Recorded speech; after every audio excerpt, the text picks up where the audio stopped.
And it feels like it's been a really long time since I've seen all of you. It's been, I believe our last meeting was December 10th. So it's been about 2 months. As I usually do, I'm going to start with just kind of a brief overview of where we are today with everything. I'll begin with the same caveat that I always do, which is that there is ongoing litigation. And so to the extent you have any questions about what's happening, either with regard to any type of settlement discussions, if I'm having any, or what's going on with the litigation, my answers may be vague and evasive. Unfortunately, that's purposeful because I can't speak in detail about anything that's ongoing and active with regard to the litigation. I can give you kind of general overview of what is going on, but I can't get into the details on theories and arguments and whatnot, other than what we've obviously put in papers, which are public record. On that, I want to remind everybody that there is a hearing tomorrow, February 12th. Do we know what time that is? It's 10 o'clock? Beginning at 10 o'clock. It's in federal court. State court begins at 9:30, so I have to always double check and make sure. This is the same hearing that was originally scheduled for the end of last week. It was continued by the judge, not by any party requesting it. I guess I can only assume that something came up in his schedule that made it impossible for him to do the hearing last week. So don't read into anything as to why it was continued. It is in federal court. Just like state court, you're welcome to attend. It's a public hearing, but keep in mind we are in federal court tomorrow, not the typical state superior court. And tomorrow's hearing is us seeking preliminary approval for the settlement with Old Roger Williams, Old St. Joe's, and Charter Care Community Board. We have objections by, I believe, all parties. Maybe Angel did not object, but all parties are objecting in one way, shape, or form to the settlement, and we're going to be addressing that tomorrow. So that is the hearing tomorrow. It's a critical hearing. It's preliminary approval. If Judge Smith approves the settlement preliminarily tomorrow, it's a very good indication that he will approve it fully when it comes before him fully. So it's a two-step process, okay? This is one of two settlements that I've entered into. This is one of the two that Judge Stern has approved. The other settlement is with Charter Care Foundation. That settlement has been approved by Judge Stern in the same way that he did the one that's before Judge Smith tomorrow. But Judge Smith has not yet set a hearing date on the motion to approve the Charter Care Foundation settlement. Our motion has been filed, responses have been filed, our replies have been filed, so all that remains with the Charter Care Foundation is for Judge Smith to set a hearing on that. And that, as of right now, is what's going on in federal court. There are, as you are aware, all the parties filed motions to dismiss. We have had an opportunity to reply to those motions to dismiss. A hearing has not yet been set on those. It is likely those will be heard sometime, if I'm going to say sometime late March at the earliest. It's all subject to Judge Smith's schedule. But having had discussions with Judge Smith recently regarding his schedule, which is quite full, I wouldn't anticipate a hearing date until sometime at the end of March, beginning of April on the motions to dismiss at the earliest. So that's where we stand on federal court. There was also, you may have received notice that there was a hearing scheduled in state court. Prospect filed, I don't have the exact name of what they filed, but basically they were seeking relief, permission from the state superior court to commence a lawsuit in Delaware against Charter Care Community Board relative to the relationship that they have with Charter Care Community Board under their LLC agreement. The reason why it's relevant, obviously, to us, and the reason why they had to seek that relief, excuse me, is because, one, we entered into the settlement, which is going forward in front of Judge Smith tomorrow with CCCB, and that settlement includes the potential transfer of that interest in the LLC over to this estate for this pension plan. And Judge Stern indicated in a decision a few months back that by virtue of entering into the settlement with CCCB, any asset of CCCB was also technically an asset being held for the benefit of the St. Joe's pension estate. So therefore, if a party wanted to take an action with regard to any of those assets that are subject to the settlement, Judge Stern indicated that they needed to seek relief permission from him first before they could do it. That's why Prospect filed that lawsuit. Yes. Why in Delaware? That's under the LLC agreement. They have the right to sue down in Delaware, and it's something that was put into that contract. So they have that right to do it. They don't have to exercise it, but they were electing to do so. It's not so that we won't show up. I can't say that did not come into their thought process. I can't say whether it did or not. But it's something that is written into that contract. So whether or not there's the added benefit of not having the number of purple shirts in the room, it's something that they had the ability to do under their contract. Just so you know, that's been put off a couple of times now.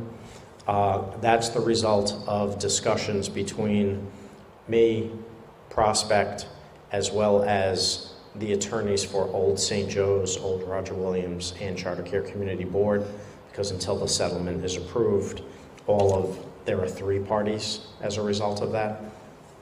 And we are trying to negotiate terms of what we're going to call a standstill, which is basically a pause. So they're not going to do anything. They're not going to go to Delaware or do anything like that. Charter Care Community Board had taken certain positions with regard to their relationship with Prospect. This pause would also put a hold on that, and would also put a hold on anything that I would do relative to that relationship, to the extent I can do anything with that relationship. The reason for that is we are hopeful that the standstill, the pause, will result in the parties sitting down and at least trying to work out some type of resolution of the claims against Prospect in the litigation. So nothing has been said, nothing has been agreed to now. These continuations of the hearings are being done so that we can continue to talk to see if we can come to an agreement on how that's done. If we are, there ultimately will be something that I'll be asking Judge Stern to approve. I can't sign anything unless Judge Stern gives me the authority to do it. So you will know if there is an agreement, 3-way agreement between the parties on that issue. You'll know in advance because you'll see a petition for instructions by me asking Judge Stern to allow me to enter into the agreement and go forward towards mediation or whatever we decide may be the best way to try this. Not making any promises. There haven't been any substantive discussions with regard to settlement because we're still trying to work out the details of these process pieces. But hopefully we will. I can tell you that, bless you, discussions have been consistent and regular, and by that I mean on a daily basis, 7 days a week, to try to come to some agreement on terms where everybody will stop, hit the pause button, and sit down and see if we can resolve the claims, at least as they pertain to Prospect. And that's where we stand on that. As of right now, that hearing has been continued until March 1st at 9:30. I will also be submitting a report to the court that day. So even if the Prospect hearing gets put off again on March 1st or permanently because of some agreement on standstill, we will still be in front of the court on my report. Other than that, there isn't much to discuss with regard to litigation, either on the state court side or the federal court side. You're all aware of the two settlements, the one that's in front of the judge tomorrow. I am not in active discussions with any other party on settlement right now. The closest I am is what I just explained to you with regard to Prospect. And we are, from the administration of the plan, we're moving along in the same way that we would. What is probably of key importance to you is, as of right now, same as I've said to you in the past, there's no intention to go in front of the court on March 1st and ask for any adjustment of benefits. There's nothing that I'm seeking to propose or thinking of proposing at this point. It's just a general report to give the court a status of where we are, because just like you and I haven't been together for the past 2 months since December 10th, I believe it's been about that same period of time since I've been in front of the court on a report. I mean, obviously I speak to the judge somewhat regularly about the case and about the status of what's going on with the administration, but to provide a formal report, which will be public record, posted to the website and things like that. It's been since December as well. So with that, I will say that we have continued to experience some erosion in the plan assets. So as of November 30th of 2018, we had slightly more than $75 million in plan assets. And in the 1 month between November 30th and December 31st, those assets eroded by approximately $3 million. So we are at just under $72 million. Keeping in mind that we are paying out on benefits approximately $1 million a month, so that accounts for at least a portion of the erosion. And then there's some market volatility and things of that nature that's causing the additional erosion. Unfortunately, the market, as we sit here today, is not the same market that we were experiencing for the 16 months previous and for a few years even before I got involved. So we've hit a more volatile period. I think I told you at the last meeting, we did make an adjustment on the allocation of our investments, which has insulated the plan somewhat. So our erosion has been less than what it would have been if we did not make that change. But the market itself is such that the erosion happened nonetheless. And I want to just make you aware of that. Again, I purposefully told you that after I told you I'm not making an adjustment on benefits, so that you wouldn't worry that one would result in the other. So obviously I'm watching it carefully. I actually have a call scheduled with the investment advisor on February 20th to discuss the market projections, the investments. We have been communicating via email quite regularly. My last email communication with them was that they would not recommend any change, and that they think that the change we made a year ago actually helped the plan, and right now they would leave it as is. But we're going to have a more detailed discussion on the 20th, and I may have something different to report to you after that, but that's where that stands. With that, I will open up the floor to anybody who has any questions about anything. Well, not anything. I don't have answers to anything, but anything that I can answer with this.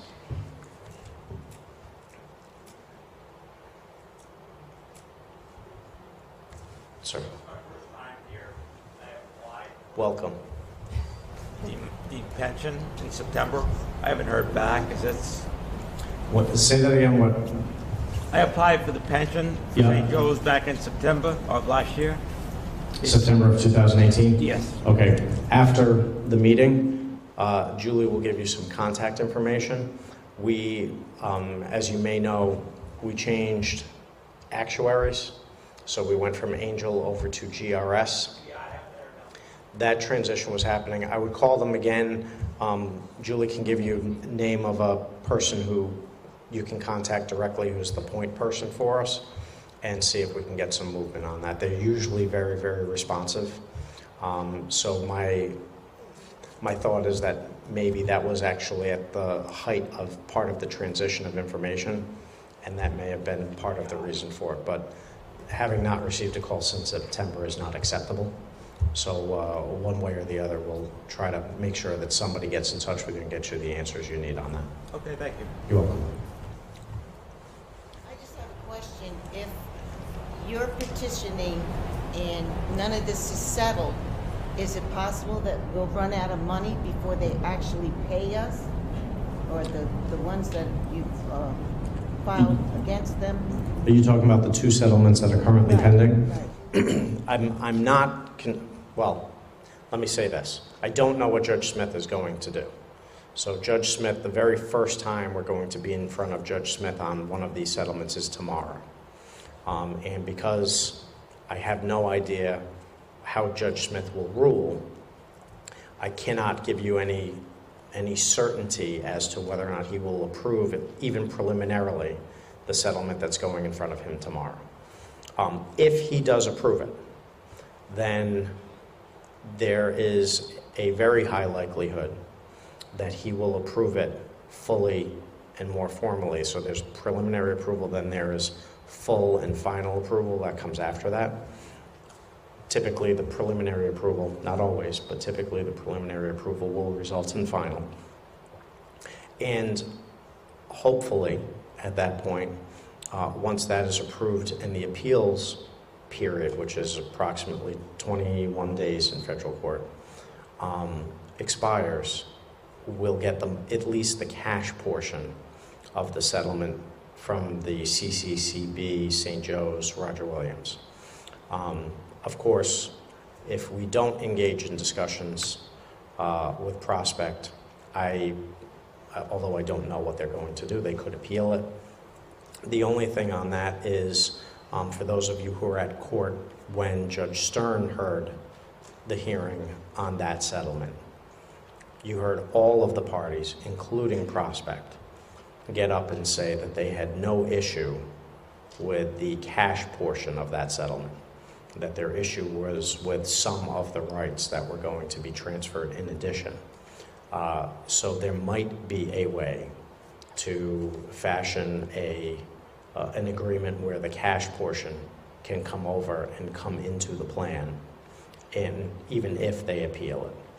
But we're not there. I'm hopeful that Judge Smith will approve it preliminarily, and we will move towards final approval, which will result in getting that money in. And my hope is that my discussions, which are now three-way discussions between Prospect, myself, and the attorneys for the old legacy hospitals in CCCB, will result in fruitful discussions that will resolve or at least substantially narrow the issues. I can tell you that I have indicated to both Max Wistow, special counsel, as well as to Prospect, that I'm not interested in piecemeal mediation. I want to either get in and settle it all, or let's just fight about it, because I have no interest in taking certain small pieces and resolving those while the bigger ones lay open. So it's my hope that they feel the same way. Indications are that they do. But as I said, right now we don't have anything in place where we all agree, and that's what we're working towards right now. I know that really didn't... They have 21 days, but if they appeal it, then that takes a couple of months going by. That's what I'm Yeah, if they appeal it, it will go to the First Circuit Court of Appeals. I don't know what that calendar looks like right now, or how far out they are hearing any type of appeal like that. And then it would also depend on what the result is. It depends on what they would be appealing. Is it something where the First Circuit would say that, for example, Judge Smith considered the wrong factors or something, so they send it back to him to consider other factors? Or is it something where they just think that he did consider the right ones, but ruled incorrectly on them or didn't analyze them properly. So it all depends on whether or not it's what type of appeal it is, what the appeal is based on, and how long the First Circuit is. I'm not going to sugarcoat it. Litigation, appeals take a long time. You've already seen, unfortunately, we brought suit in June, and motions to dismiss have been filed, but we still have not heard them yet. It could take, by the time we actually hear those, we could be approximately 10 months, 11 months into or following the filing of the lawsuit before those are actually even heard. This is a long process, and every party is going, and including us, are going to do everything that we can to make sure that the outcome is favorable to us. And for those that lose, if that means appealing and therefore delaying the process, then that's what they're going to do. And my expectation, my intent, is that we don't get caught in an oh no moment. The reason why I am staying in constant contact with the investment advisors, typically, you speak to them once a year. I speak to them at least once a month, if not more regularly through email. Because I don't want any surprises. I don't want any surprises for you. If something is going to go wrong, if the market is taking a dramatic turn one way or the other, I want to know about it early on. I don't want to find out about it through some newsletter or something like that, because we need to be as nimble as we possibly can here, and the litigation in these processes make that nimbleness difficult, but I want to make sure that we're prepared for it.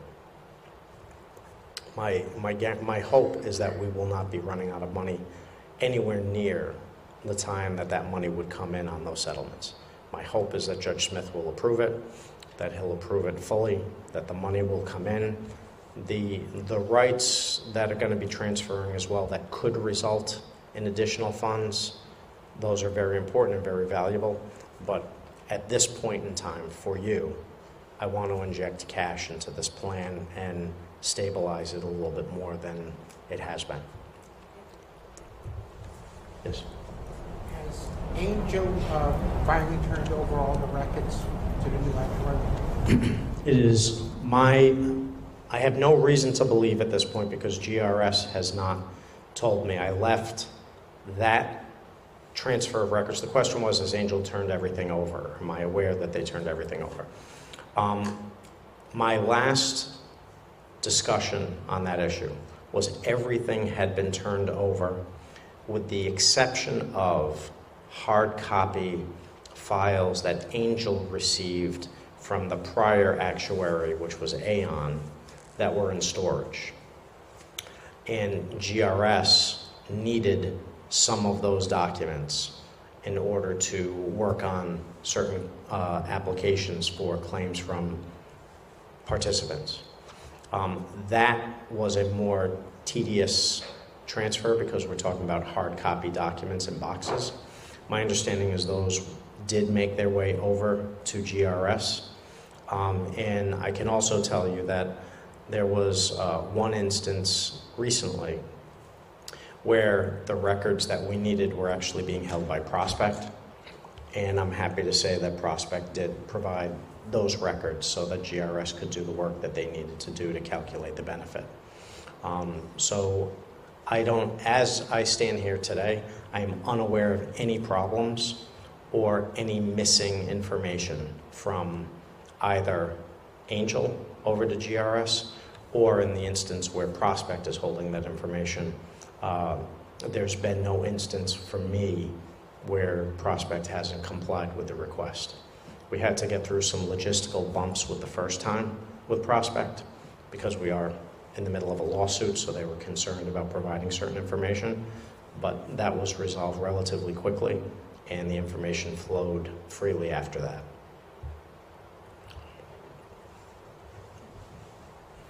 Sorry. What about the Pension Benefit Guaranty Corporation? The Pension Benefit Guaranty Corporation, I can say this. We are in constant contact with them. I have provided them with a copy of every single document that's been filed with the court, whether it be filed by me or by any other party. I provided to them, to the Department of Labor, and to the IRS. We provided via email. In certain instances, they have to get a hard copy, and we mail them a hard copy. Their position remains the same as it has, which is they haven't taken any position. So they receive the documents. I can tell you that I get email responses saying thank you from the different point people at those agencies, confirming that they actually did in fact receive what was emailed to them. They've been given the website just like everybody else has, so if for whatever reason they lose an email or they lose a hard copy, they can go retrieve it there. But I have since, I believe it was January of 2018, December, January of 2018, when we were down in DC to talk to them, we have not had, other than a phone call or two early on in 2018, we have not had any substantive conversations with them. They have not entered their appearance in any of these matters, and other than receiving the documents and saying thank you, I have received no correspondence from them or substantive communications. And I can't go into much more than that because that's all part and parcel of everything that we've argued that's in front of Judge Smith right now. But to answer your question directly, that's the communication I've had.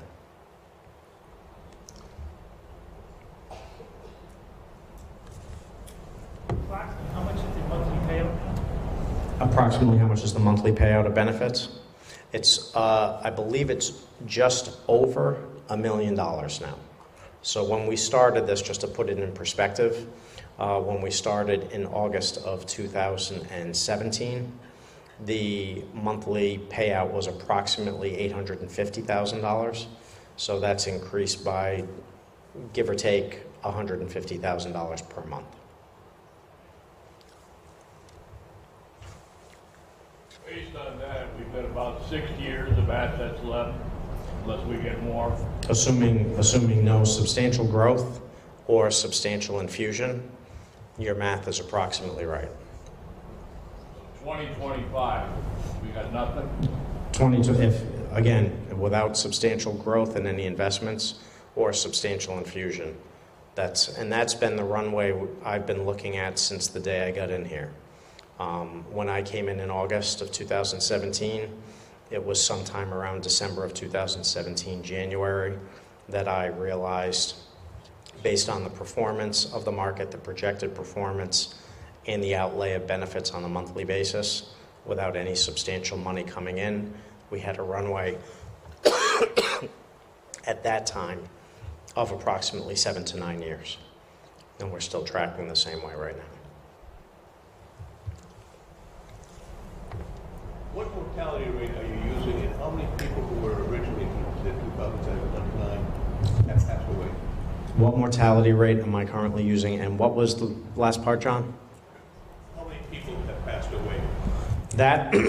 That last, well, on both of those I'm going to have to get back to because the mortality rate has changed with GRS at the helm, the one that they're using.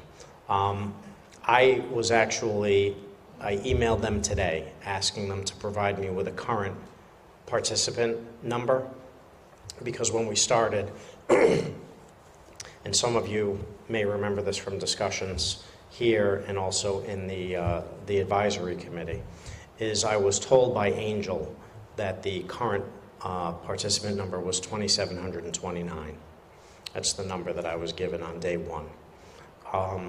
I asked on a couple of occasions Angel to provide updated information, and oddly enough, even though it was a frozen plan, I started getting numbers that actually were in excess of 2,729, and then sometimes that there were less.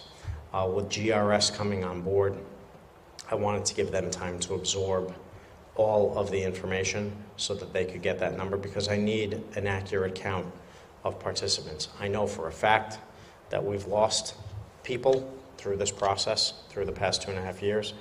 Marilyn just advised me of some sad news this evening. So that number has gone down. Obviously, there are beneficiary benefits, so the drain on the plan hasn't gone down, but we have lost members. And I'll get that information to you. I'll post it on the website. How do you monitor whether someone has passed away? That's, unless I'm advised of it, what usually has to happen is a form has to come in from either the estate of the person who passed or a beneficiary advising me of it, because other than somebody letting me know, I have very little way to keep track of that information. So when somebody does pass, there is a form that has to be filled out, signed by me, sent back over to the actuary, and in some instances over to Bank of America, depending on if the person is currently collecting or not. But it's difficult for me to track.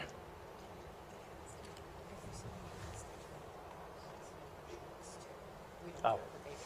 So Julie just advised me too, that is it Bank of America that does that audit? So Bank of America every few months, maybe quarterly, does an audit of checks that remain uncashed. And that will also trigger an inquiry as to whether or not the check was uncashed because of being lost, forgotten, or whether or not somebody has passed.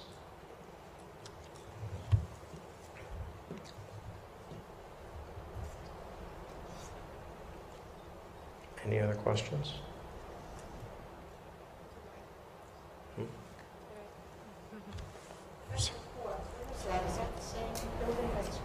It's a different building. It's do you know the exact address of the federal court? 2 Exchange Terrace, which is over at the end of Kennedy Plaza. So City Hall is at one end, and the federal court building is at the other end. 1 Exchange Street. So she knows. It's across the street from my office, so I don't pay attention to it. Right? I just walk over. As long as I don't get hit by a bus as I'm crossing the street, I make it to court. 1 Exchange? Okay, 1 Exchange.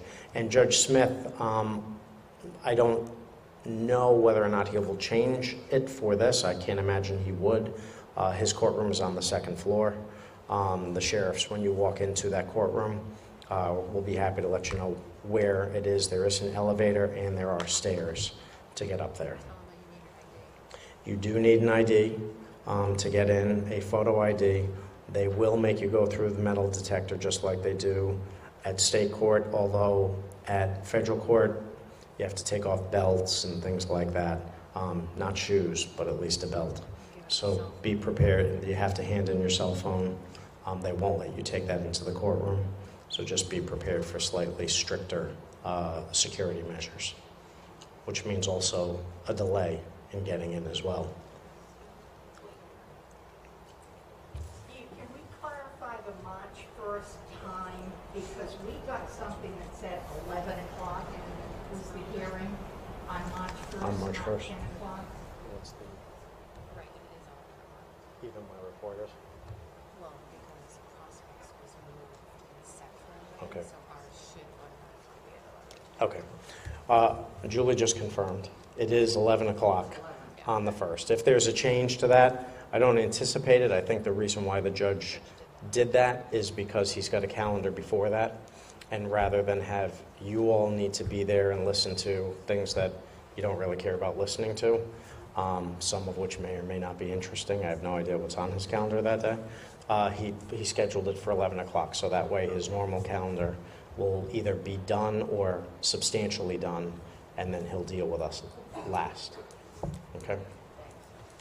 And like I said, that hearing date is going forward regardless of whether or not the Prospect hearing gets continued again. If the Prospect hearing does not get continued, that's an important hearing to be at. If the Prospect hearing does get continued, most people don't think it's as important to just listen to the report because you can hear it from me at one of these. But you're more than welcome to be there. But there's less attendance at my reports because they're less controversial.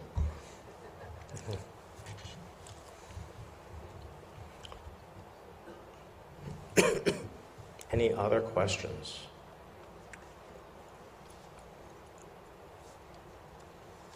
Just so you know, too, I am looking to see if there's another venue. Our group seems to have gotten consistently to about this size. So I'm trying to find if there is something. I mean, Rhodes has been great to us, and it seems to be a pretty good venue for us. Monday nights are a good night for them and for us. But if there's a change, I'll let you know. But I am looking for other options. It would really be purely a cost issue, not anything else.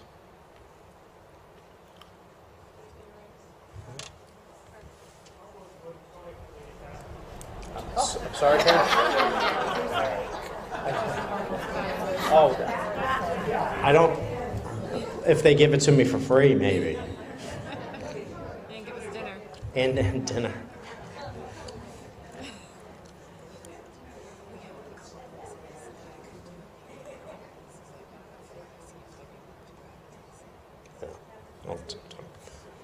Any other questions? With that, thank you all for coming out. Tomorrow with the snow, please drive safely. Take care of yourselves. I will see some of you tomorrow at the federal court hearing, and then I may see some of you on March 1st at the next one, and then we'll have another one of these. I actually had hoped that this meeting was going to be following the federal court hearing, but unfortunately, like I said, Judge Smith rescheduled it for his scheduling purposes, so we ended up meeting the night before as opposed to a couple of nights after. Thank you.